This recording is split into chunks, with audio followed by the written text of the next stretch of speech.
I saw your TED session about mathematics and love. Can you tell me a little bit what one thing has to do with the other? Well, it sounds like they're very far apart, doesn't it? There's two things that, I mean, in terms of the range of things that you could possibly use data and mathematics for, it feels like love is, the last thing, right?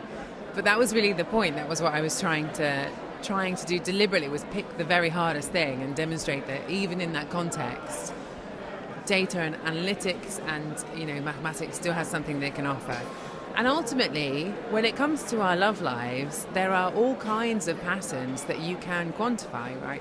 Like, how many people we date, how long before we decide to settle down, even things like, the turns that you have in an argument when you're in a long, a long relationship, in a marriage even.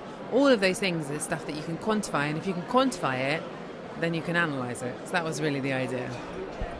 And as a mathematician, how big a role does analytics play in your life?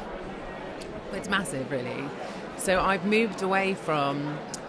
There's lots of different types of mathematics, essentially. There's the very pure mathematics, where you're creating a world and you're sort of twisting it and bending it and warping it into shape. And then there's the applied side, where you're doing the same thing, but you're doing it with the real world rather than a created one, an imaginary one.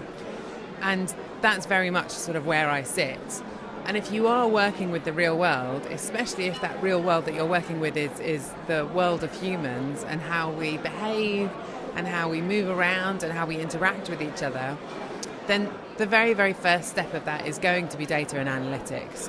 And it's abstracting away from that and seeing what extra insight that you can uncover using the mathematics. But really, the starting point is always using data and analytics for me.